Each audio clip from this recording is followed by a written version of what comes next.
तुम्हारा अन्नदाता। पग पग पर है संग तुम्हारे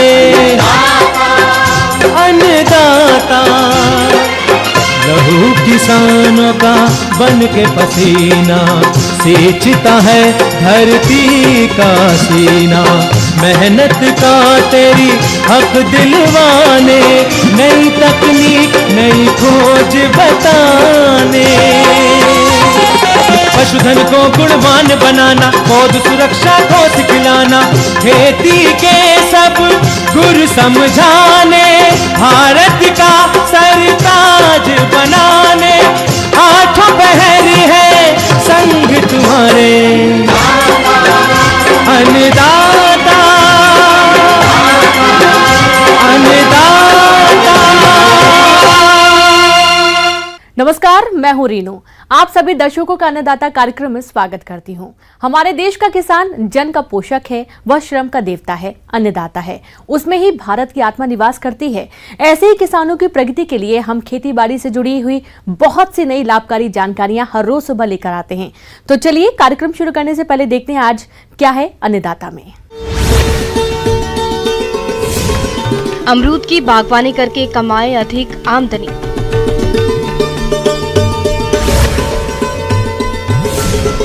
टमाटर की खेती से अच्छी आय कमा रहे किसान से मुलाकात।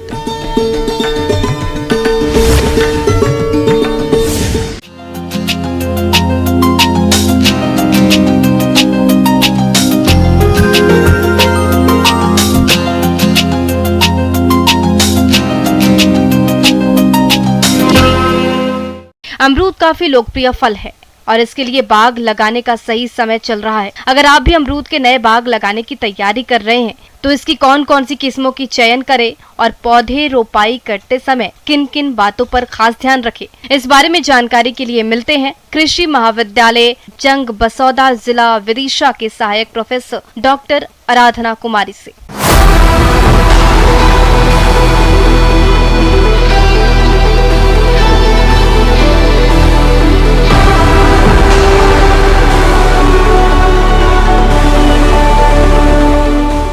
तो जैसा कि आप जानते हैं कि अमरूद आजकल बहुत ज़्यादा पसंद किया जा रहा है और इसमें न्यूट्रिएंट पोषक तत्व होते हैं, वो भी बहुत ज़्यादा होता है और पानी की मात्रा भी बहुत ज़्यादा होती है, कब्ज इत्यादि की समस्या से दूर करता है।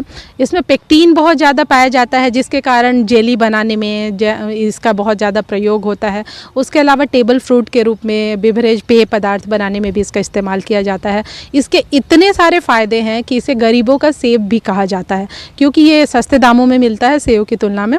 इसमें विटामिन सी जो होता है पर्याप्त मात्रा में होता है। उसके अलावा विटामिन ए, बी, लोहा, फॉस्फोरस, ये सब भी बहुत ज़्यादा मात्रा में पाया जाता है। तो इसके बारे में मैं आपको जानकारी देना चाहूँगी। अमरूद का बगीचा अगर हमें लगाना हो तो उसके लिए सही समय जो होता है वो जुलाई से अगस्त के महीने में लगाना उचित होता है। किसान भाइयों, अगर आपके पास सिंचाई जल की पर्याप्त व्यवस्था है तो अमरूद के पौधों की रोपाई फरवरी मार्च में कर सकते हैं और यदि सिंचाई की जल की समस्या है तो जुलाई अगस्त का महीना पौध लगाने के लिए सही माना जाता है। जलवायु की बात करें तो उष्ण और उपोष्ण दोनों तरह के जलवायु में ये लगाया जाता है, जो गर्म हो तथा शुष्क हो। भूमि के लिए विशेष ध्यान देने की बात है कि हर तरह की भूमि में अमरूद लगाया जा सकता है। अमरूद की बागवानी के लिए हर तरह की मिट्टी अनुकूल होती है, जिसमें हल्की से लेकर भारी और उचित जल निकास वाली मिट्टी सही रहती है। इसकी बागवानी 6.5 से 7.5 pH मान वाली भूमि में भी की जा सकती है। अमरूद की किस्मों के बारे में ये है कि इलाहाबाद सफ़ेदा, इलाहाबाद सुरखा, बेहद, कोकोनट, सरदार 4949 जो है लखनऊ, ये सब प्रमुख है। उसके अलावा कुछ किस्में हैं जो कि अभी बनाई गई हैं और बहुत ही अच्छी हैं, जैसे कि चित्तीदार, रेड फ्लेश्ड, ढोलका, नासिका, धारदार, ये सब किस्मों का आप इस्तेमाल कर सकते हैं। नर्सरी बनाना इसके लिए बहुत अच्छा होता है। नर्सरी किसी भी फल के लिए बनाना अच्छा होता है क्योंकि ये हमें समय की भी बचत कर देता है। उसके अलावा जो सबसे अच्छे पौधे होते हैं उनको चुनकर हम लगाते हैं तो हमारा जो आउटपुट होता है, हमारा जो फलन होता है, ये बहुत अच्छा होता है। तो बीज से भी नर्सरी तैयार तैयार की जाती हैं, लेकिन वो बहुत अच्छे क्वालिटी की सर नहीं होती है। तो ज़्यादातर हम भेट कलम जो इनार्चिंग कहते हैं उसके द्वारा हम इसके लिए नर्सरी बनाते हैं। हम जो गड्ढा बनाते हैं उसका ये ध्यान रखना चाहिए कि जब हम मेन फील्ड में लगाना है उसके 1 महीना पहले बना ले तो अच्छा होगा। पौध रोपाई के लिए गड्ढे का आकार 60 बाई 60 बाई 60 सेंटीमीटर रखें। गड्ढे की गर्मियों में खुदाई कर देनी चाहिए। अगर गड्ढों की खुदाई नहीं की है तो जल्द से जल्द खुदाई करने के 20 दिनों बाद प्रत्येक गड्ढे में गोबर की सड़ी खाद 5 किलो NPK 150 ग्राम की भराई करके पौधे लगाना चाहिए। अमरूद का जो पौधा होता है उसमें पौधे से पौधे की दूरी 6 मीटर तक अच्छा होता है, लेकिन आजकल सघन बागवानी भी की जा रही है अमरूद की कुछ किस्मों की, तो उसमें 3 मीटर दूरी भी जो होती है वो पर्याप्त होती है। किसान भाइयों, पहली सिंचाई पौध लगाने के तुरंत बाद और दूसरी सिंचाई तीसरे दिन करें। इसके बाद मौसम और मिट्टी की किस्म के हिसाब से सिंचाई करने की जरूरत होती है। जब आप पौधा लगा देते हैं तो आप एक विशेष बात का ध्यान रखें कि चूंकि बारिश का मौसम है तो जल की निकासी की सर्वोत्तम व्यवस्था होनी चाहिए, क्योंकि अमरूद का जो पेड़ होती है उसमें अगर जल भराव की स्थिति है तो वो उसको बर्दाश्त नहीं कर पाता है। तो निकासी की अच्छी व्यवस्था करें, नालियाँ बनाए रखें। उसके बाद अगर आपको लगता है कि खेत में थोड़ा भी पानी इकट्ठा होने की संभावना है तो आपकी जो अमरूद का पेड़ है उसके ऊपर बारिश के मौसम में मिट्टी चढ़ा लें, ताकि जो उसका तना है और उसकी जो जड़ है वो जो पानी है उसके डायरेक्ट संपर्क में ना आए। तो इस बात का विशेष ध्यान रखें। बारिश के मौसम में खरपतवार की समस्या भी बहुत आम है। तो जो आपकी थाली बनाई है आपने जो अमरूद के पेड़ के चारों तरफ, तो उसमें 10 से 15 दिन पर उन थालों की निराई गुड़ाई करते रहें, ताकि खरपतवार ना आए, क्योंकि ये खुद पोषक तत्व ले लेते हैं और जो अमरूद का पेड़ है उसको पोषक तत्व जो आप ऊपर से डालते हैं उससे उसको रोक देते हैं। तो इस बात का विशेष ध्यान रखें। उसके अलावा एक बात मैं और बताना चाहूँगी कि जो भी आपके खरपतवार जो भी आते हैं उसको आप जब हटाएं तो पेड़ के पास ना रखें, उसको पेड़ के बाहर दूर ले जाकर गड्ढों में दबा दें। वो आपको जैविक खाद भी बन जाएगा, क्योंकि कभी कभी उसमें कीट पतंगों के लार्वी भी छुपे होते हैं जो कि वो पेड़ को कीट पतंग से नुकसान हो सकता है या बीमारी के प्रोपेग्यूल हो सकते हैं। तो उसको हटाने के बाद दूर कर दें और गड्ढों में जाकर दबा दें, ये अच्छा होता है। मैं आपसे अपेक्षा करती हूँ कि आप सभी इनको इस्तेमाल करेंगे, अमल में लाएंगे, और अगर आप ऐसा करते हैं तो मुझे आशा ही नहीं पूर्ण विश्वास है कि आप अच्छा फलन पाएंगे और उसको व्यावसायिक रूप में अमरूद की खेती करें। किसान भाइयों, टमाटर की बाजार में अधिक मांग रहती है और यदि इसकी खेती सही तरीके से की जाए तो इससे मोटी कमाई भी हो सकती है। आज हम आपको हिमाचल प्रदेश जिला सिरमौर के एक ऐसे प्रगतिशील किसान प्रेम पाल से मिलवा रहे हैं जो टमाटर की उन्नत खेती करके अच्छा खासा मुनाफा कमा रहे हैं। तो आइए मिलते हैं इनसे और जानते हैं इनके अनुभवों के बारे में।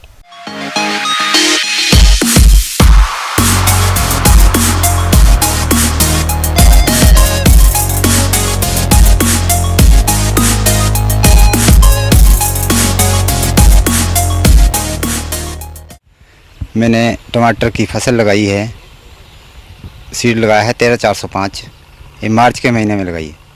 मैंने पौधा लगाया था तो इसमें पौधे टू पौधे की दूरी है जी 6 इंच और लाइन का डिस्टेंस है जी 3 फुट के करीब। 4 बीघे में जो मैंने पौध लगाई है वो 20,000 के करीब है और इसमें कोई 4,000 पोल लगा है।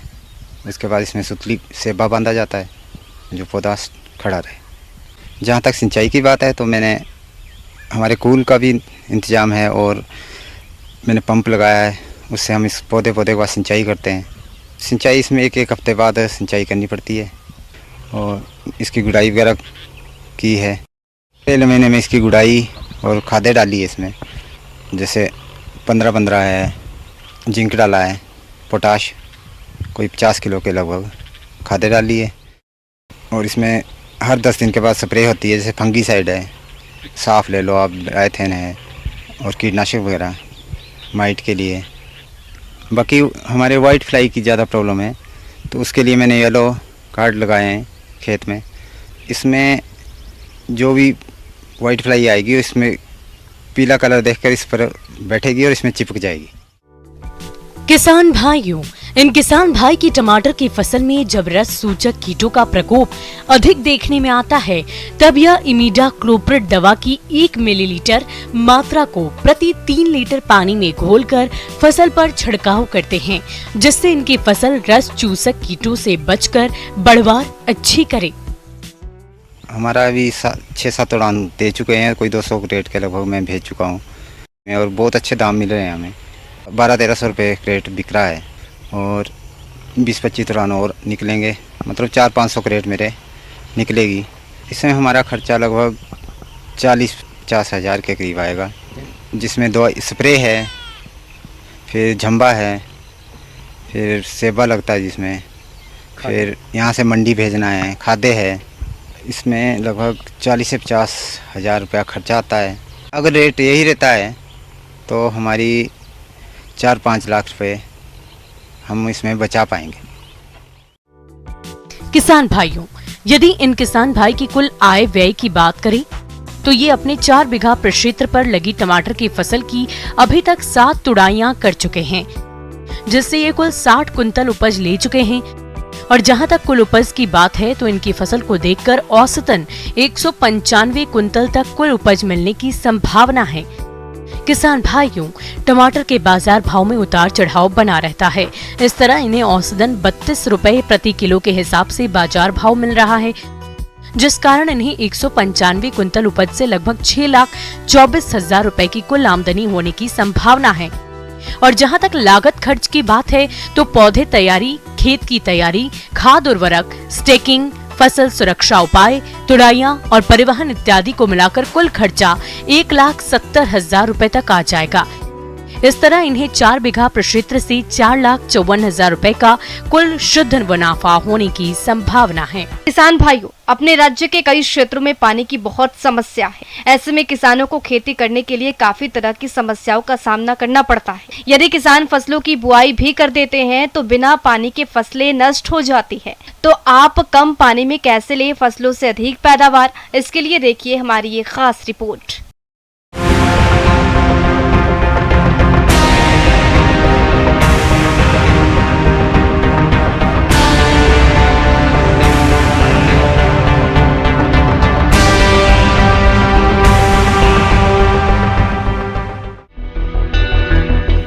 देश में कृषि योग्य भूमि के लगभग 1/3 भाग में शुष्क खेती अपनाई जाती है।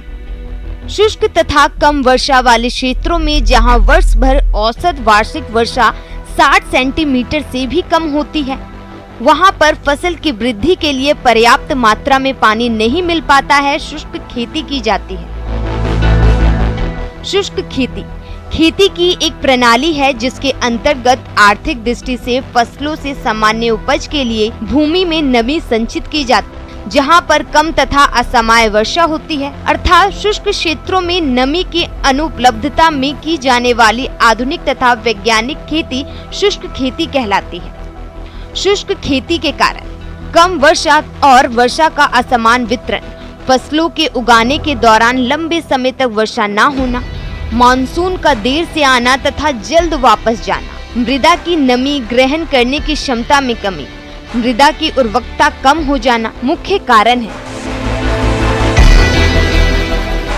शुष्क खेती की अधिक उपज लेने के उपाय: वर्षा की पानी को मृदा में संचय करना, आधुनिक तकनीक से खेती करनी चाहिए, आधुनिक उपकरणों का इस्तेमाल करना चाहिए, अच्छे प्रकार के बीज का उपयोग करना चाहिए, खादों का उपयोग सही मात्रा में करना चाहिए, संचित पानी को फसल उत्पादन में सही ढंग से उपयोग करना, पानी के नुकसान को रोकने के उपाय करके फसल से अच्छी उपज ले सकते हैं। वर्षा के पानी को संचित करके रबी फसल कटते ही खेत की गहरी जुताई करना चाहिए। मृदा में जल धारण क्षमता बढ़ाने के लिए कार्बनिक पदार्थ 10 टन प्रति हेक्टेयर 3 साल में एक बार अवश्य देना चाहिए। भूमि की सतह पर पानी रोकने के लिए खेत को समतल कर मेड़बंदी करना चाहिए। संचित पानी को फसल उत्पादन में सही ढंग से उपयोग करना और मिट्टी में पानी के नुकसान को रोकने के लिए उपायों को अपनाना चाहिए। शुष्क खेती की सिंचाई की सूक्ष्म विधियां जैसे ड्रिप, माइक्रो स्प्रिंकलर का प्रयोग करना, मृदा की ऊपरी सतह पर वाष्पीकरण कम करने हेतु मिट्टी, घास फूस या प्लास्टिक की मृदा आच्छादन अर्थात मल्चिंग करना चाहिए। खरपतवार की रोकथाम करना और पौधों को निचली पत्तियों को हटाना चाहिए, इससे पानी का हर्ष कम हो जाता है। उर्वरकों को उचित उपयोग करें जिससे पौधों की जड़ों का विकास हो सके और पौधा गहराई से पानी का उपयोग कर सके। खरीफ की फसल के लिए खेती की गहरी जुताई करें जिससे बरसात के पानी का अधिक संरक्षण हो सके। इसके अलावा कम समय में पकने वाली सूखा रोधी किस्म वाली फसलों का चयन करके बुआई में काम ले लें। खरीफ की फसलों में नाइट्रोजन की आधी मात्रा, फास्फोरस और पोटास की पूरी मात्रा बुआई के समय प्रयोग करें और शेष नाइट्रोजन खड़ी फसल में भूमि में नमी होने पर देनी चाहिए। बीज की मात्रा सामान्य से 10 से 15% अधिक डालना चाहिए, लेकिन पौधों की संख्या संचित क्षेत्र से 10% कम करनी चाहिए। शुष्क कृषि के लिए ऐसे बीजों का चयन करना चाहिए जो कम वर्षा होने पर ही अच्छा उत्पादन दे सके और फसल कम समय पर तैयार हो सके। भूमि में संचित पानी के अलावा वर्षा का इकट्ठा किया गया पानी का उपयोग पौधों के विकास को नाजुक अवस्था में सिंचाई करें। मिलवा खेती करें और उचित फसल चक्र अपनाएं। खरीफ फसलों की बुआई ढाल के विपरीत दिशा में कतारों में करनी चाहिए। वर्षा में देरी हो तो ड्राईलैंड वीटर का उपयोग कर मिट्टी को उथला आच्छादित कर दें जिससे भूजल का वाष्पन कम होगा और नमी संचित रहेगी। फसल की पैदावार अच्छी होगी, पैदावार अधिक मिलेगी।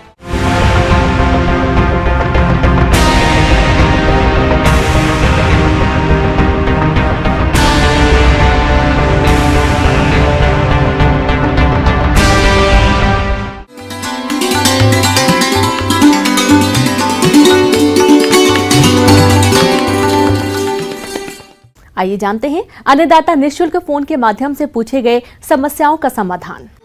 अन्नदाता निःशुल्क फोन संपर्क सेवा के माध्यम से पूछे गए प्रश्नों में से आज हमने जिस प्रश्न को कार्यक्रम में शामिल किया है उसे पूछा है ग्राम जगुनी, जिला नरसिंहपुर के कृषक सेवाराम प्रसाद ने। ये गन्ने की फसल में कीटों के नियंत्रण के बारे में जानकारी चाहते हैं। तो सेवाराम प्रसाद जी, आपकी जानकारी के लिए प्रस्तुत है कार्यक्रम का ये अंश।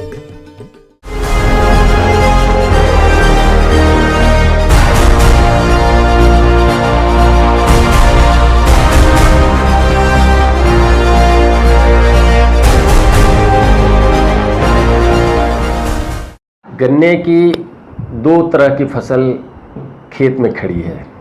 एक तो पेड़ी फसल जो पिछले साल की मुख्य फसल थी, किसानों ने गन्ना मिल में सप्लाई कर दिया। इसके बाद जो पेड़ी फसल खड़ी है उसको मुड्ढा की फसल भी कहते हैं। एक मुड्ढा की फसल हो गई, दूसरी फसल है मुख्य फसल। इस समय प्रदेश में तापमान की अधिकता के कारण गन्ने की फसल में कीटों का प्रकोप अधिक दिखाई दे रहा है। गन्ने की फसल में लगभग 68% पौधे किसी न किसी कीट के द्वारा प्रकोपित होते हैं। गन्ने की फसल में लगने वाले कीटों की वजह से देश को प्रतिवर्ष करीब 300 करोड़ रुपए का नुकसान उठाना पड़ता है, जिसमें हमारे प्रदेश में आर्थिक दृष्टि से सर्वाधिक महत्वपूर्ण कीट अग्रतना छेदक, शीर्ष तना छेदक, जड़ छेदक, पायरिला कीट इत्यादि है। तो आइए सबसे पहले बात करते हैं अग्रतना छेदक कीट के बारे में। जो फसल मार्च अप्रैल में बुआई हुई है, जो अभी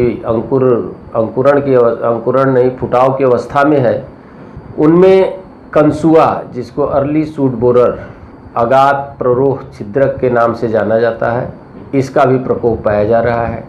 इसके प्रकोप से बीज की कलिका सूख जाती है। उसको अगर खींचते हैं तो आसानी से हाथ में आ जाती है और निरीक्षण करने पर नीचे का हिस्सा सूखा हुआ, सड़ा हुआ नज़र आता है, उसमें से दुर्गंध भी आती है। इस तरह का अगर लक्षण दिखाई दे, एक पौधे में इसका प्रकोप होने के बाद अगल बगल के कल्लों में भी इसके द्वारा क्षति की जाती है। अगर इस तरह का प्रकोप है तो खेत में नियमित रूप से सिंचाई करें। मिट्टी चढ़ाने की अगर अवस्था हो तो मिट्टी चढ़ा दें, और अगर नमी की मात्रा बनी रहेगी तो इस कीट का प्रकोप कम होता है। अन्यथा इसमें कीटनाशी दवा का प्रयोग करना चाहिए। कीटनाशी दवाओं में अगर पेड़ी की फसल बड़ी है तो डाइक्लोरवास पानी में 1 मिलीलीटर दवा स्टिकर के साथ या शैम्पू के साथ छिड़काव कर दें। इस तरह से इसका नियंत्रण किया जा सकता है। अगर किसान भाइयों को उपलब्ध हो जैविक कीट नियंत्रण का जो एक उपाय है, ट्राइकोग्रामा किलोनिस नाम का परजीवी जो कंसुआ का अंड परजीवी है, अगर इसकी उपलब्धता हो तो खेत में 7 से 8 कार्ड, जो एक कार्ड पे 16 से 18 हज़ार परजीवी उपलब्ध होते हैं। इनको प्रति एकड़ खेत में पत्तियों के बीच में फंसा देते हैं टुकड़े टुकड़े करके, इससे परजीवी निकलते हैं और अर्ली सूट बोरर या कंसुआ के अंडों को ही खा जाते हैं। जब अंडे ही समाप्त हो जाएंगे तो अंडे से न सुंडी निकलती है और न नुकसान होता है। तना छेदक कीट, इस कीट की इल्लियां गन्ने की फसल को अधिक हानि पहुंचाती है।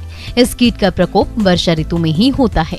पत्तियों पर अंडों से निकलकर इल्लियां तने पर आंखों के सहारे गन्ने में छेद कर प्रवेश करती है। पोलियों पर छोटे छोटे छेद पाए जाते हैं जहां से यह बाहर निकलती है। फिर आंखें अंकुरित हो जाती है। पहले अगोला सूखता है और फिर गन्ना सूखने लगता है। उपज में 15-20% की कमी के साथ ही गुणवत्ता में 1 से 1.5% रिकवरी का नुकसान होता है। इस कीट के नियंत्रण के लिए अन्य बेधक कीटों की तरह फसल में ट्राइकोकार्ड लगाएं। कोटेशिया फेलिपस इस इल्ली का परजीवी है। खेत में लाइट ट्रैप और फेरोमोन ट्रैप प्रति एकड़ 6 से 7 प्रयोग करें। अगर प्रकोप फसल में अधिक क्षति स्तर से अधिक है तो कीटनाशक क्लोरपाइरिफॉस या क्विनालफॉस 1 मिलीमीटर दवा को प्रति लीटर पानी के हिसाब से घोल बनाकर छिड़काव करें। मुख्य कीट जिसे शीर्ष बेधक, चोटी छिद्रक या अंग्रेजी में टॉप बोरर के नाम से जानते हैं, इसका प्रकोप पेड़ी फसल में, बसंतकालीन बुआई वाली फसल में या शरदकालीन रोप में, जो भी इस समय किसानों के खेत पर फसल खड़ी है उन सब में चोटी बेधक का प्रकोप पाया जा रहा है और किसान भाई इसको अच्छी तरह पहचानते भी हैं। इसमें होता क्या है कि बीज की गोफ लाल हो जाती है, उसमें से मध्य कलिका जो है, जो मुख्य गोफ में, उसमें छर्रे जैसे लगे हुए निशान होते हैं। सारी पत्तियों में कतार से छिद्र पाए जाते हैं।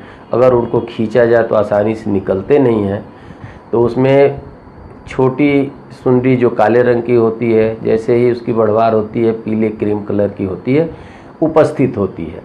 तो इसके नियंत्रण के लिए, इसके प्रबंधन के लिए सबसे बड़ी बात यह है कि किसान भाइयों को ये चाहिए, जो भी प्रभावित गन्ने की पौध है उसको काट कर निकाल दें, पशुओं को खिला दें।